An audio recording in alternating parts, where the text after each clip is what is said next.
नमस्कार साथियों। Assistant professor भर्ती 2020 की आरजे टेस्ट सीरीज़ का ये रेगुलर सीरीज़ का 19वां पेपर और फुल जो तीन यदि जो ट्रायल पेपर्स को शामिल किया जाए तो ये 22वां पेपर है। आज के का जो ये पेपर है लगभग 25 पेज का पेपर बनाया गया है और इसमें डिस्क्रिप्शन वाला पार्ट हालांकि कम है क्योंकि इसमें करंट के प्रश्नों को भी शामिल किया गया है। तो प्रश्न सीधे सीधे हैं लेकिन बहुत इम्पोर्टेंट प्रश्न है, इसको स्किप नहीं करना है। आपको पीडीएफ आपके एप्लीकेशन पे मिल जाएगी, जो आरजे टेस्ट सीरीज का एप्लीकेशन है उसका डिस्क्रिप्शन में लिंक दे रखा है, वहाँ से जाके आप ज्वाइन कर सकते हैं। यदि आप पहली बार हमारे चैनल पे हैं तो वीडियो को लाइक ज़रूर कर दें, चैनल को सब्सक्राइब कर लें और यदि आपको ये पेपर का स्तर अच्छा लगता है तो इसी वीडियो के डिस्क्रिप्शन में हमारे सभी सोशल साइट्स के लिंक डाल रखे हैं। हमारा जो एप्लीकेशन है आरजे टेस्ट सीरीज उसका लिंक भी नीचे मिल जाएगा आपको। हमारा जो टेलीग्राम चैनल है उसका लिंक भी है। हमारे फेसबुक पेज का भी लिंक नीचे है जहां पर आपको ये मैटर फ्री ऑफ कॉस्ट काफ़ी कुछ मिल जाएगा। सारा मैटर आपको फ्री ऑफ कॉस्ट नहीं मिलेगा लेकिन इसकी पीडीएफ भी मिल जाएगी। यदि आप टेस्ट सीरीज ज्वाइन करना चाहते हैं हमारी, तो उसमें आपको एक काम करना है कि ये पेपर्स जो हैं वो क्या क्या उपलब्ध होगा वो मैं आपको बता दूं। आपको ऑनलाइन टेस्ट सबमिट करने का ऑप्शन मिल जाएगा। 200 रुपये में आपको 28 पेपर मिलेंगे जिसकी पीडीएफ अलग से मिलेगी आपको, उसका वीडियो एनालिसिस अलग से मिलेगा।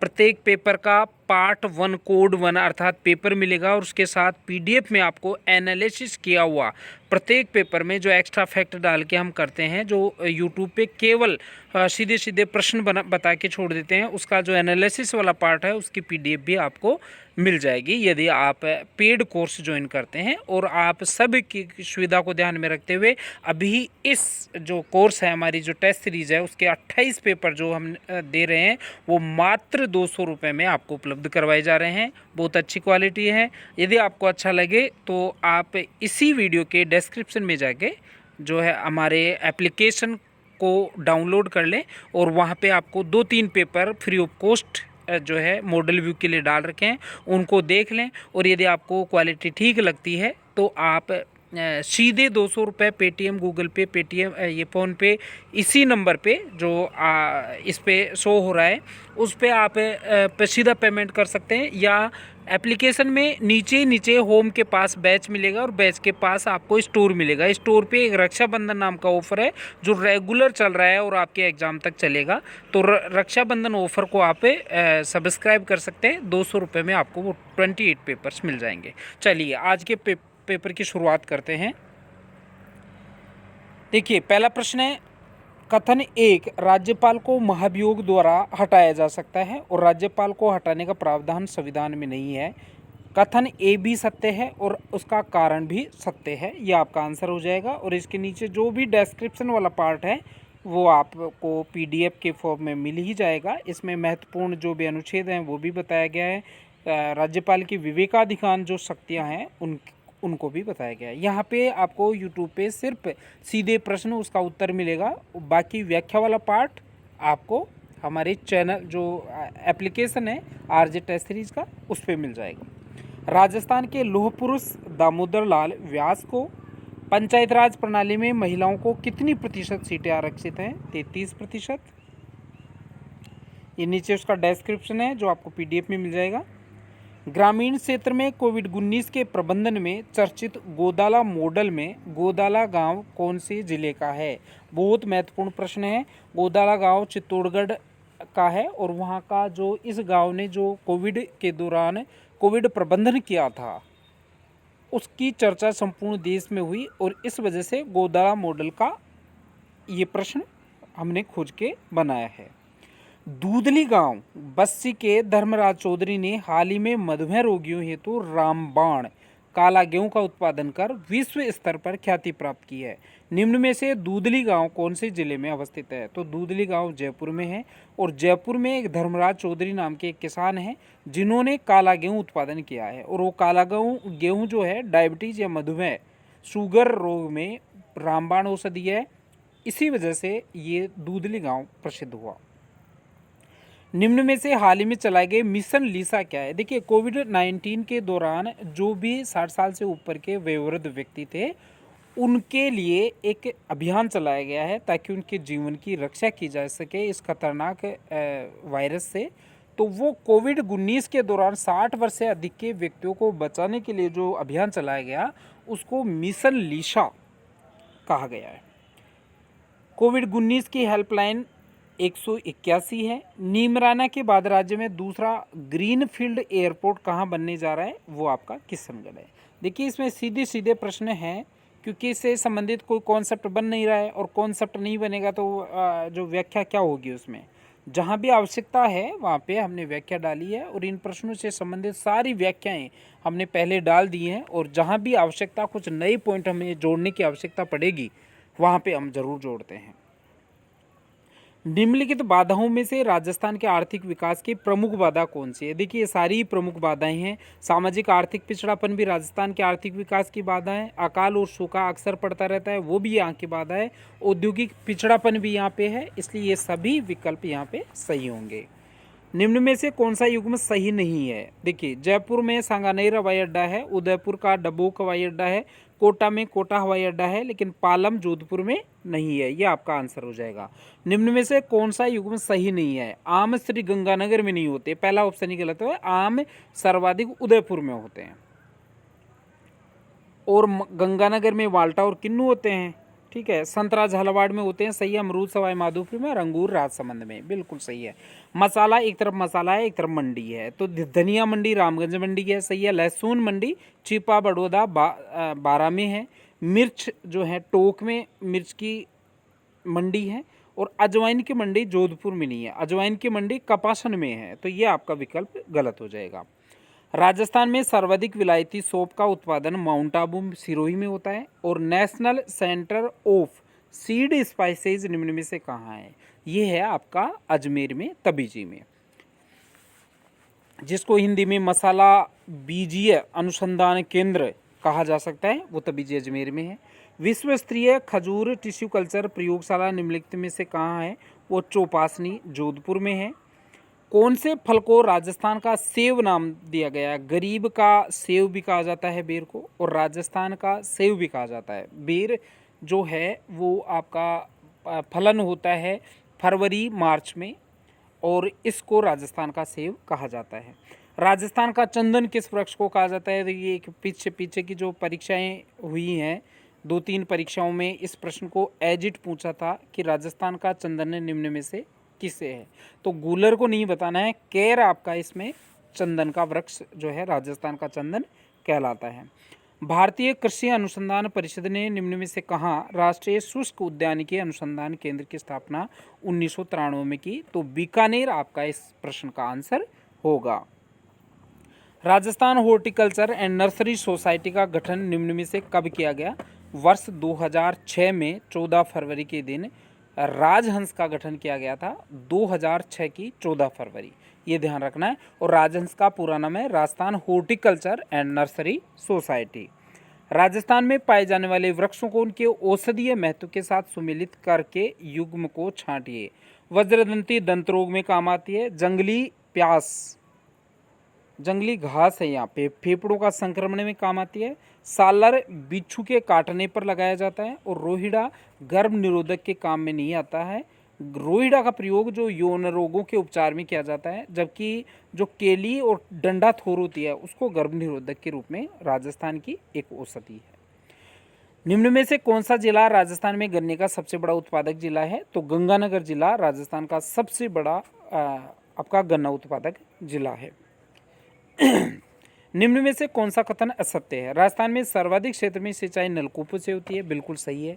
कुओं और नलकूपों से सर्वाधिक सिंचाई अलवर में होती है, ये भी सही है। कुओं तथा नलकूपों से वर्तमान में कुल सिंचित क्षेत्र का 70% भाग सिंचित होता है, ये भी सही है। तो यहाँ पे सारे स्टेटमेंट आपके सही हैं।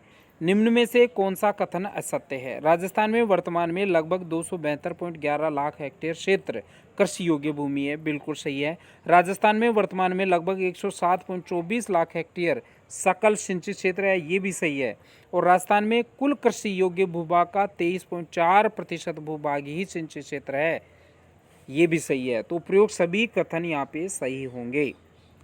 प्रधानमंत्री street vendor Atmanirbhar Nidhi PMSVA के संदर्भ में निम्न में से कौन सा कथन असत्य है? 1 जून 2020 को लागू हुई, सही है। अवधि मार्च 2022 तक रहेगी, ये भी सही है। इस योजना में 50 लाख से अधिक स्ट्रीट वेंडर्स को लाभ होगा, ये भी सही है। लेकिन ये 20,000 रुपये नहीं दिए जाते हैं, इसमें 10,000 रुपये ही कार्यशील पूंजी तक ऋण इसमें दिया जाता है। तो ये स्टेटमेंट आपका आंसर हो जाएगा। राज्य में लौटे प्रवासी मजदूरों तथा अन्य मजदूर लोगों को रोजगार के अवसर उपलब्ध करवाने हेतु RSLDC ने कौन सा पोर्टल विकसित किया है?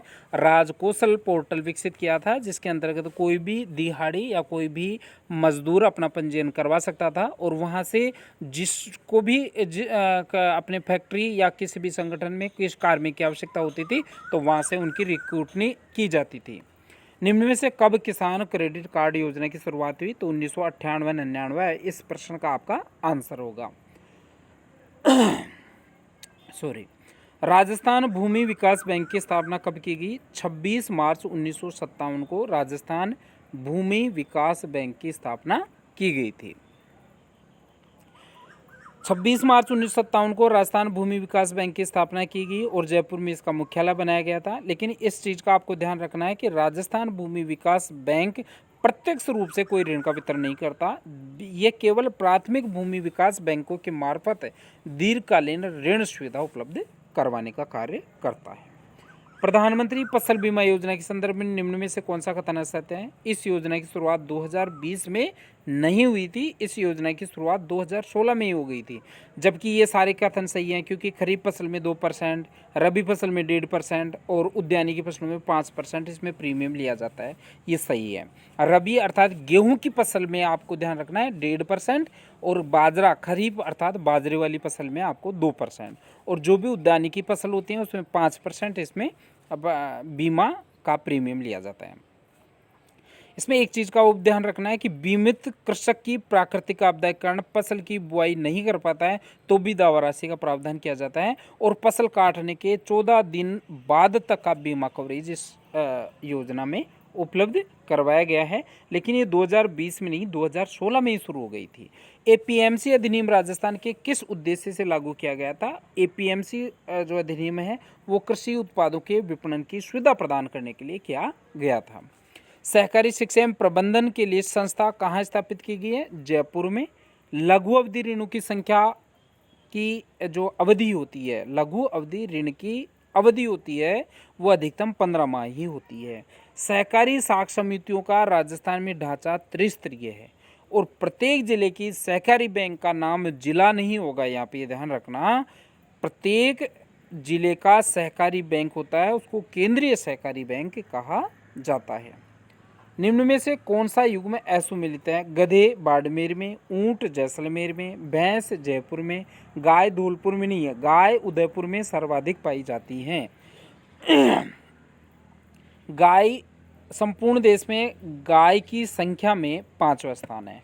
आपको ये भी पता होना चाहिए कि अब की बार जो 2012 की 19वीं पशुगणना थी उसकी तुलना में 20वीं पशुगणना 2019 की में जो गणना हुई है उसमें लगभग 9 लाख पशु कम हो गए हैं और 1.66% के लगभग पशु कम हो गए हैं। लेकिन केवल 2 पशु ऐसे हैं जिनमें सकारात्मक वृद्धि दर दर्ज की गई है। सबसे ज़्यादा जो सकारात्मक वृद्धि दर दर्ज की गई है वो भैंस में है 5.43% के लगभग और उससे कम जो वृद्धि दर हुई है वो आपके गाय में है 4 समथिंग कुछ है। तो आपको इस चीज़ में ध्यान रखना है कि केवल 2 पशु ऐसे हैं जिनमें सकारात्मक वृद्धि हुई है, जबकि गधे ऐसे पशु हैं, पशुधन है राजस्थान का जिसमें 2012 की पशुगणना की तुलना में बहुत ज़्यादा अर्थात सर्वाधिक कमी दर्ज हुई है, लगभग 83%।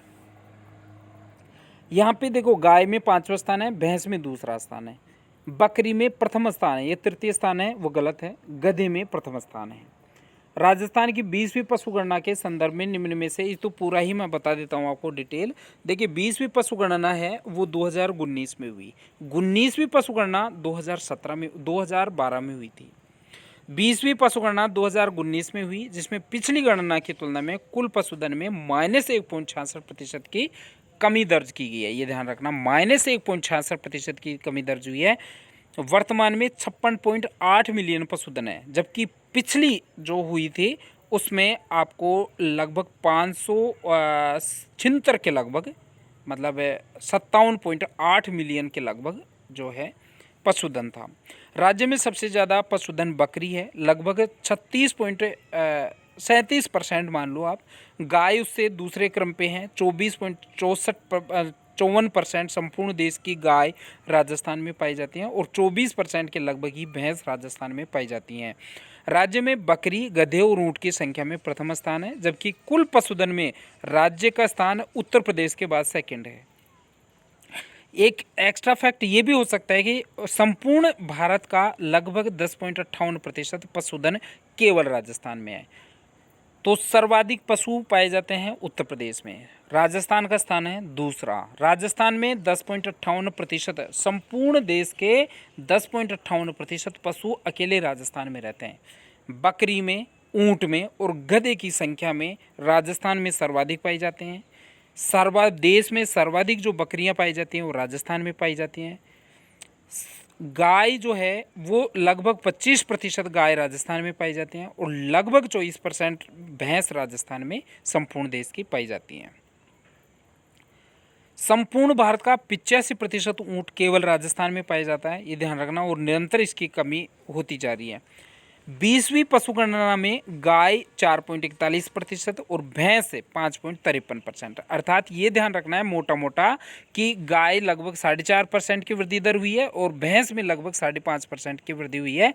इसके अलावा सभी में ऋणात्मक वृद्धि दर दर्ज की गई है। ऊँट, बकरी, भेड़ जो है, कुक्कुट, सब में आपका ऋणात्मक वृद्धि दर दर्ज हुई है।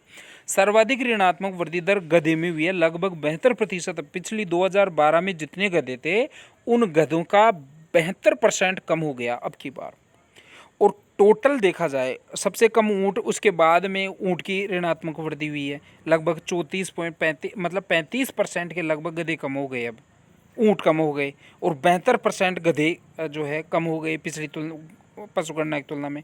और समग्र रूप से देखें तो 2012 की जो 19वीं पशु गणना थी उसकी तुलना में 20वीं पशु गणना 2019 में जो हुई उसमें लगभग 9 लाख पशुधन की राजस्थान में अकेले में कमी हो गई। तो अब आप देख लो, पशुधन की वजह से राजस्थान की अर्थव्यवस्था में बहुत बड़ा योगदान ये देते हैं, और वर्तमान में लगातार यदि ये स्थिति रही तो आगे के कुछ वर्षों में पशुओं को देखने के लिए तरस जाएंगे, और ये रेड डेटा बुक में धीरे धीरे ये जानवर चले जाएंगे।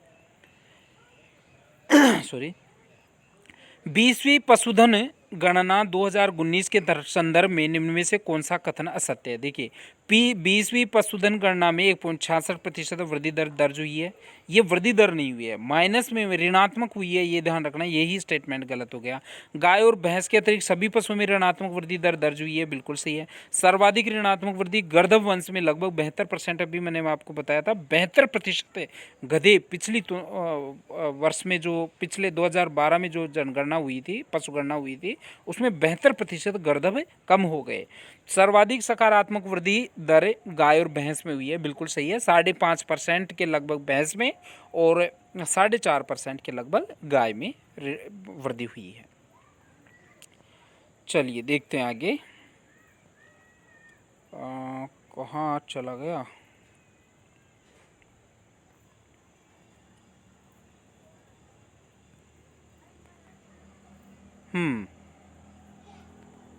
ठीक है, ये आ गया, ओके, ये हो गया। 39वां प्रश्न है, राजस्थान की पशुधन गणना 2019 के अनुसार राजस्थान राज्य में कुल पशुधन की संख्या कितनी है?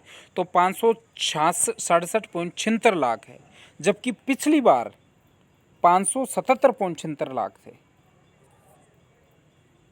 ठीक है, तो लगभग कितना कम हो गया? 19 लाख पशुधन इसमें कम हो गए।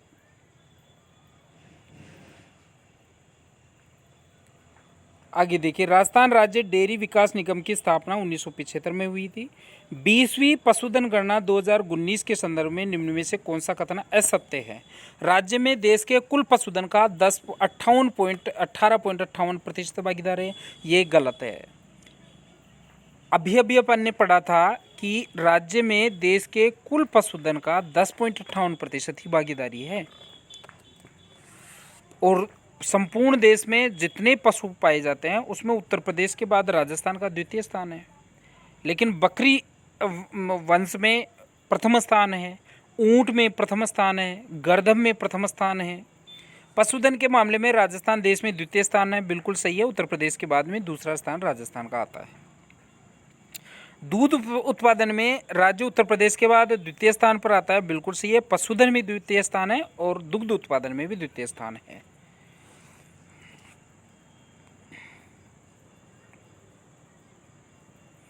चलिए देखते हैं, राज्य के संपूर्ण देश का 12.70% हिस्सा दूध उत्पादन राजस्थान करता है, ये भी सही है। यानी संपूर्ण भारत में जितना दूध उत्पादन होता है उसका लगभग 13.5% दूध अकेला राजस्थान उत्पादन करता है, और कुल पशुधन में भी राजस्थान का द्वितीय स्थान है, और कुल दूध उत्पादन में भी राजस्थान का द्वितीय स्थान है। निम्न कथनों पर विचार कीजिए और सत्य कथन की पहचान कीजिए। दुग्ध उपलब्धता में राजस्थान का तीसरा स्थान है, उत्पादन में दूसरा स्थान है, और उपलब्धता में तीसरा स्थान है, बिल्कुल सही है। राजस्थान में प्रति व्यक्ति दूध उपलब्धता 870 मिलीलीटर एक दिन होता है प्रतिदिन, सही है। और राज्य में प्रति व्यक्ति दूध उपलब्धता राष्ट्रीय स्तर से लगभग 2 गुना ज़्यादा है, बिल्कुल सही है। राजस्थान में दुग्ध उपलब्धता ज़्यादा है बजाय संपूर्ण भारत के। आर्थिक एवं सांख्यिकी निदेशालय राजस्थान के वर्तमान निदेशक कौन है? ओम प्रकाश बैरवा आपका इसका उत्तर होगा। राजस्थान में प्रचलित मूल्य करंट प्राइस पर जीएसडीपी में वर्ष 2020-21 के लिए कितना है? 9.57 लाख करोड़ रुपए आपका सही उत्तर होगा। निम्न में से कौन सा कथन सही नहीं है? वर्ष 2020-21 में राज्य की अर्थव्यवस्था में 6.61% की गिरावट आई है, बिल्कुल सही है। वर्ष 2020-21 में राज्य की प्रति व्यक्ति आय पीसीआई में 1,09,386 रुपये अनुमानित की गई है, ये भी सही है। वर्ष 2020-21 में राज्य की अर्थव्यवस्था का आकार 9.58 लाख करोड़ है, और राज्य की सकल स्थायी पूंजी निर्माण 2019-20 में 34% नहीं है भाई, ये 24% के लगभग होगा। वर्ष 2020-21 में प्रचलित मूल्यों पर राजस्थान का जीएसवीए कितना रहा? तो 4.08% जीएसवीए रहा, और जीएसवीए एक नई कॉन्सेप्ट है, नई अवधारणा है, इसको आपको ध्यान रखना है, ये पूछा जा सकता है। राजस्थान में सकल स्थायी पूंजी निर्माण में सबसे कम योगदान मत्स्यन का है। औद्योगिक श्रमिकों के लिए 3 जगह केंद्र बनाए गए हैं, एक अलवर में, एक भीलवाड़ा में, एक जयपुर में। उदयपुर में इसका कोई केंद्र नहीं है, क्योंकि अलवर, भीलवाड़ा और जयपुर में सर्वाधिक श्रमिक निवास करते हैं, इस वजह से। अटल भूजल योजना के संदर्भ में कौन सा कथन गलत है? यह है अप्रैल 2020 में शुरू हुई, 7 राज्यों में शुरू हुई थी। सॉरी, ये राजस्थान के 17 जिलों के 27 ब्लॉक में शुरू नहीं हुई थी, ये वाला आपका गलत है। जबकि 38 पंचायत समितियां राजस्थान में चयनित हुई हैं, ये आपका सही है। रूडा की स्थापना नवंबर 1995 में हुई है। राज्य में एमएसएमई अधिनियम लागू हुआ 2019 में। मुख्यमंत्री लघु उद्योग प्रोत्साहन योजना प्रारंभ की गई थी 13 दिसंबर 2019 को।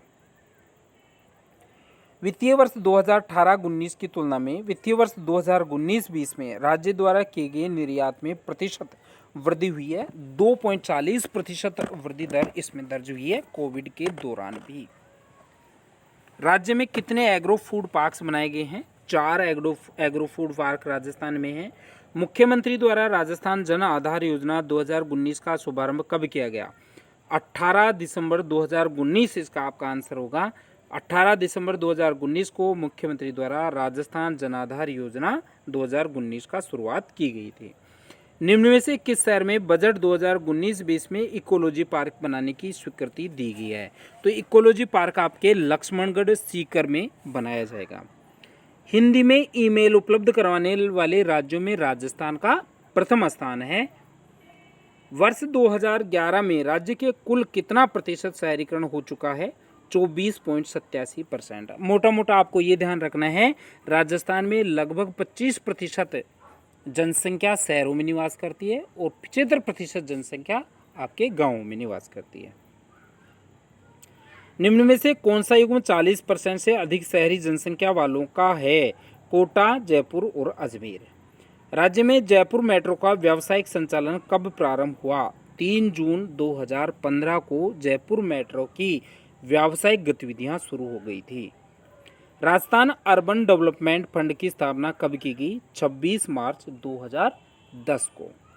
पालनहार योजना से संबंधित नहीं है, अनाथ बच्चों से संबंधित है। सभी जाति के अनाथ बच्चों के लिए ये राशि उपलब्ध करवाते हैं। योजना राशि बच्चे को नहीं मिलती है, पालनहार को मिलती है। ये तीन स्टेटमेंट तो सही है, लेकिन केवल अल्पसंख्यक के लिए नहीं है। इसमें ST, SC, OBC जो भी इसके पात्र अभ्यर्थी हैं वो उनको इस योजना का लाभ मिल सकता है। निम्न में से किस तारीख को राजस्थान में जनता क्लिनिक का शुभारंभ मुख्यमंत्री द्वारा किया गया? 18 दिसंबर 2019 को जनता क्लिनिक का शुभारंभ किया गया था। राज्य में सरकार द्वारा नई सिलिकोसिस पॉलिसी का प्रारंभ किया गया है 3 अक्टूबर 2019। आयुष्मान भारत योजना से संबंधित कथन कौन सा है? 1 सितंबर 2019 को लागू हुई। महात्मा गांधी राजस्थान स्वास्थ्य बीमा योजना के नाम से प्रभावी है, ये भी सही है। और चयनित परिवार को निजी चिकित्सालय में भी कैशलेस सुविधा उपलब्ध करवाई जाती है। ये सारे विकल्प आपके इसमें सही हैं। कौन सा विभाग SDG के प्रभावी क्रियान्वयन के लिए राज्य में नोडल एजेंसी बनाया गया है? आयोजना विभाग आपका इसका उत्तर होगा। SDG राजस्थान इंडेक्स के अनुसार राज्य में निम्न में से कौन सा जिला प्रथम स्थान पर रहा? वो आपका है झुंझुनू।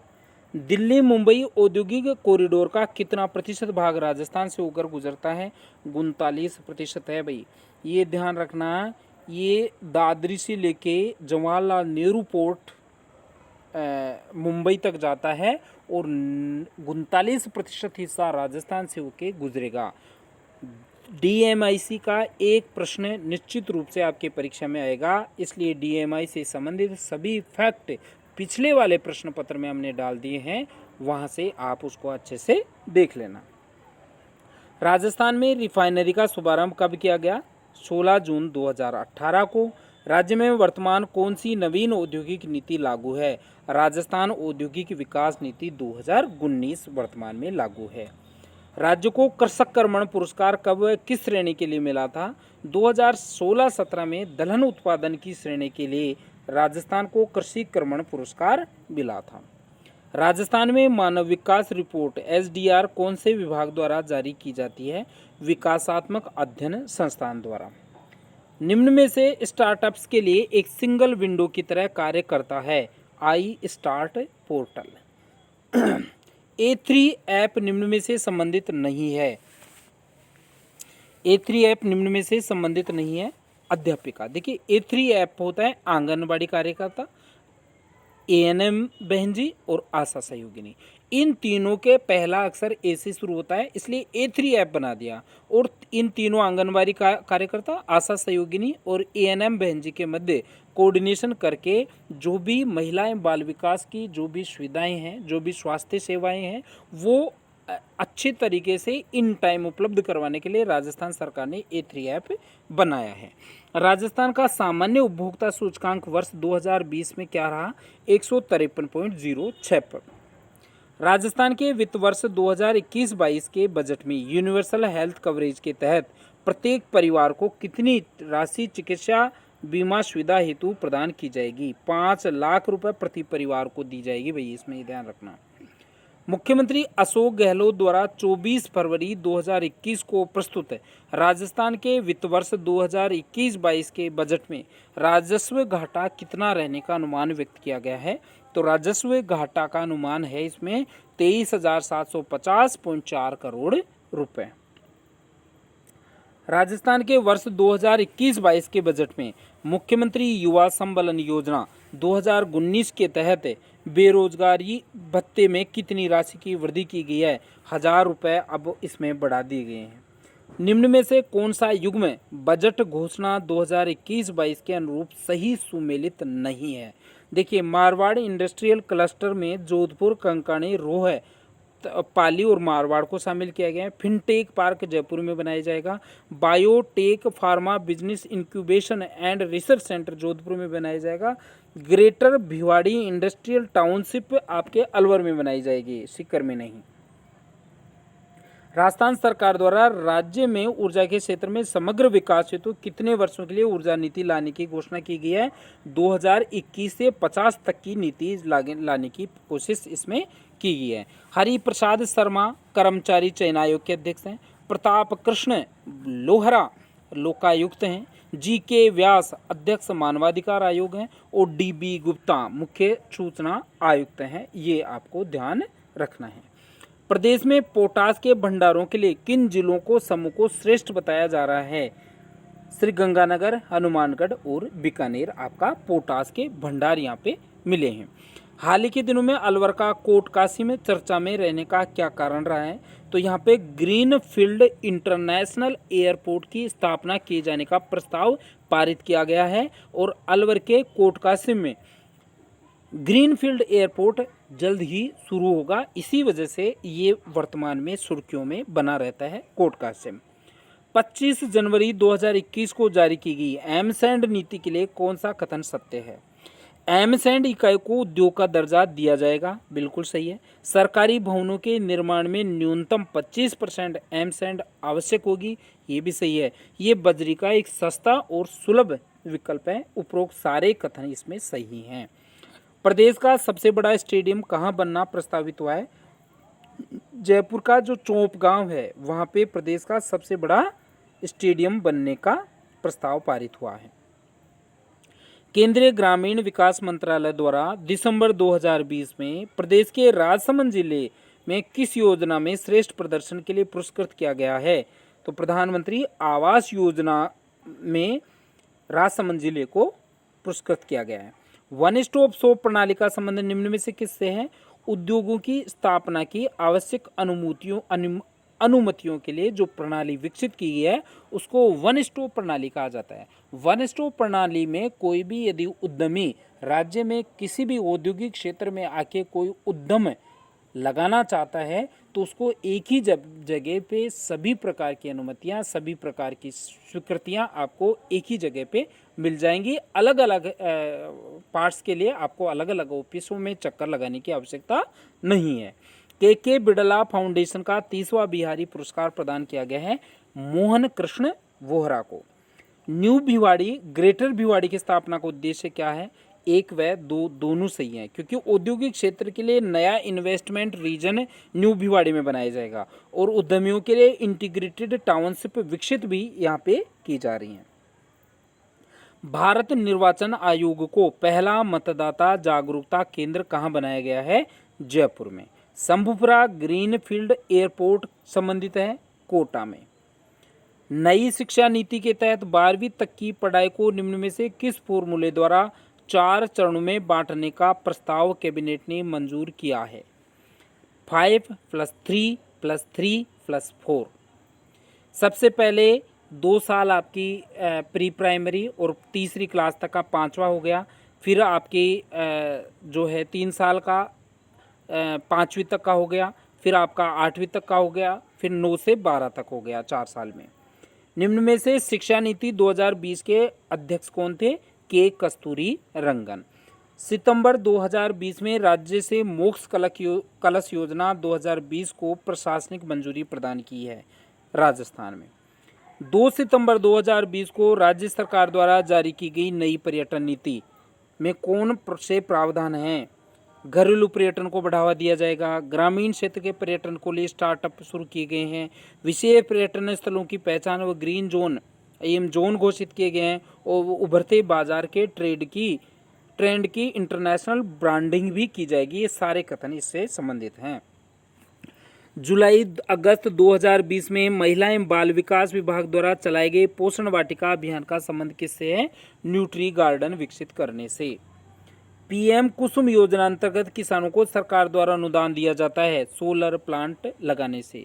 साथियों, मैं आपको फिर से निवेदन कर दूं, चाहे आप रिक्वेस्ट मानो चाहे इसको सजेशन मानो, आपको ये टेस्ट सीरीज एक बार ज़रूर देखनी चाहिए। यदि आप पेड कोर्स में शामिल नहीं होना चाहते तो भी आपको इसी वीडियो के डिस्क्रिप्शन में हमारे जो एप्लीकेशन है आरजे टेस्ट सीरीज़ का, उसका लिंक दे रखा है, उसको आप डाउनलोड कर लो, अपने मोबाइल से रजिस्टर कर लो। इसमें 3-4 वो हैं टेस्ट, हमने लगभग 7 टेस्ट फ्री डाल रखे हैं जिसमें आप ऑनलाइन उसका अभ्यास कर सकते हैं, जिसमें 2 वैकल्पिक विषय इतिहास के हैं और 5 आपके थर्ड पेपर के हैं जीके वाले का। साथ ही 2 पेपर आपके थर्ड पेपर की पीडीएफ डाल रखी हैं विथ व्याख्या सहित, एक्सप्लेनेशन सहित, और 1 पेपर आपका हिस्ट्री वाला जो वैकल्पिक विषय है उसकी व्याख्या सहित पीडीएफ डाल रखी है, तो वो भी आपको जाके उस पर देख सकते हैं। 11 जुलाई 2020 को राजस्थान ओलंपिक संघ के अध्यक्ष पद पर पुनः अध्यक्ष कौन चुने गए हैं? जनार्दन सिंह गहलोत आपका इसमें आंसर होगा। राजस्थान सरकार ने निरोगी राजस्थान अभियान के ब्रांड एम्बेसडर के रूप में राजस्व गांवों का चयन किया है और स्वास्थ्य मित्रों का। और अंतिम प्रश्न है आज का, बहुत इंपॉर्टेंट प्रश्न है। 15 मई 2020 को मुख्यमंत्री अशोक गहलोत ने अनिवार्य बाल शिक्षा अधिकार अधिनियम 2009 के तहत गैर सरकारी विद्यालयों की 25% सीटों पर निःशुल्क प्रवेश की आय सीमा 1 लाख से बढ़ाकर कितना कर दिया गया है? 1.5 लाख और बढ़ा दिया गया। अब 2.5 लाख प्रतिवर्ष जिसकी सालाना आय है वो व्यक्ति भी 25% की जो निःशुल्क प्रवेश की आय सीमा है उसके अंतर्गत रखा जा सकता है। साथियों, करंट वाला जो पार्ट है वो आपको ध्यान रखना है। मार्च 2020 से लेके अगस्त 31 तक, कौन सा 31 अगस्त 2021 तक का पढ़ना है, क्योंकि पेपर पिछली बार का भी आ सकता है और नया भी प्रिंट हो सकता है। इसलिए आपको मार्च 2020 से लेके अप्रैल 2021 पर तो विशेष फोकस रखना है, और मई, जून, जुलाई और अगस्त ये 4 महीने भी आपको स्किप नहीं करना है, इनको भी आपको अच्छे से पढ़ना है। इस प्रकार आज का जो पेपर हुआ उसका संपूर्ण जो है मैंने देने की कोशिश की। आपकी जो है स्टडी को कंटिन्यू रखें, और यदि आप इस टेस्ट सीरीज को ज्वाइन करना चाहते हैं तो एक बार इस वीडियो के डिस्क्रिप्शन में ज़रूर विजिट करें। Thank you very much.